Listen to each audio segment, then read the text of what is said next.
Pentagon is integrating AI, which I know you guys are going to be excited about, and enhanced processing power into its 6th-Gen stealth aircraft, of course, aiming to revolutionize aero combat. The AI systems are going to handle real-time data analysis, making split-second decisions and enhancing pilot support. I mean, this advanced tech is going to allow autonomous systems to operate seamlessly with manned aircraft, which could potentially redefine how air superiority is achieved. And then, of course, developing and deploying this level of AI, I don't know, might raise some ethical and logistical challenges, right? Ensuring decision-making accountability.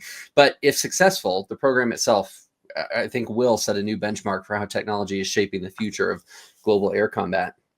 These 6th-Gen things are so cool looking, aren't they? I really hope they ain't 2050 or something like that. Hopefully we can bring these things through quickly. For this one, the challenge isn't about building an AI that kind of works. It's actually proving that it makes the right decisions. Under these are going to be really extreme combat conditions. Never mind the whole speed of reaction, etc., and then variable topography and all this kind of conditions they have to work in. You've got basically milliseconds between life and death.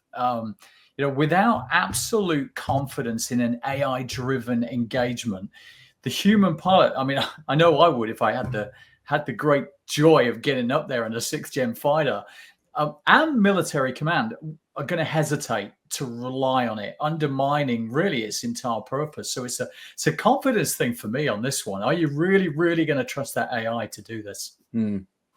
I think it might more be looking at the hardware here. Can the hardware keep up with the software happening for AI? So there are well-known technical parameters to achieve speed, dogfighting capabilities. You need improved thrust-to-weight ratios, high-speed vectoring, engine propulsion technologies, lightweight composite airframes. There's things that they know need to be achieved, but yet there's another way to optimize maneuverability and speed with multifunction hardware, which is what's being explored by the Pentagon and many of its partners. The multifunction hardware approach is going to be to integrate a variety of disparate functions into a single operating system to reduce the size, the weight, the power consumption, while trying to improve information processing. So I think this hardware approach is really going to be a larger challenge than just the AI side.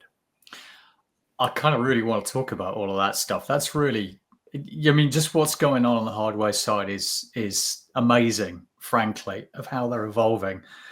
But let's be honest, hardware problems can be solved with better engineering, more funding, but AI decision validation, that's the big one. This is a real existential challenge. If the Pentagon cannot prove that AI makes the right choices, no one's going to trust it. And trust is absolutely everything in combat.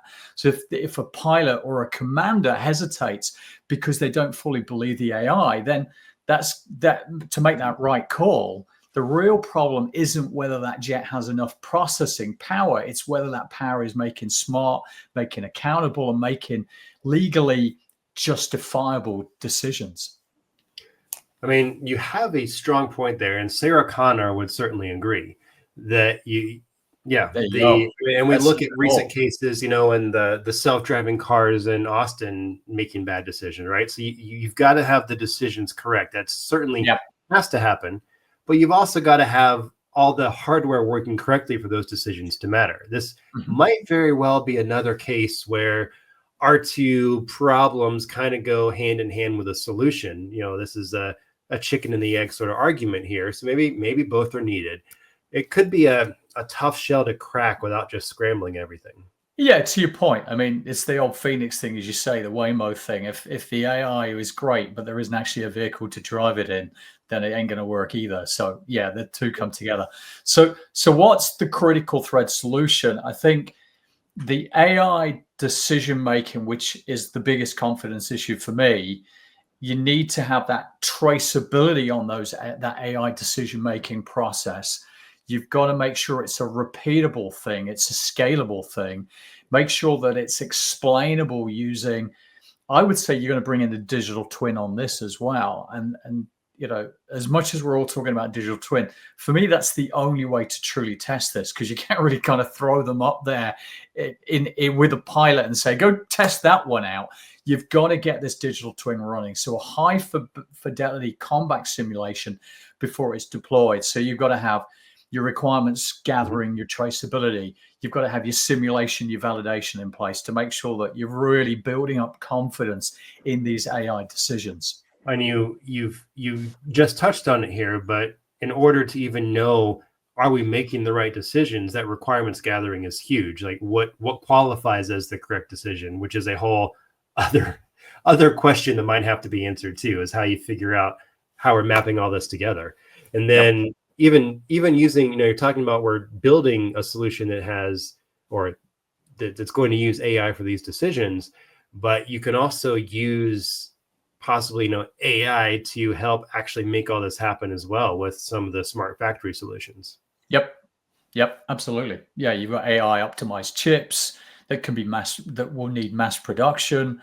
And you've got supply chain integration issues. So you've got to have that whole smart factory running to manage that highly complex product. Yeah. See you next week.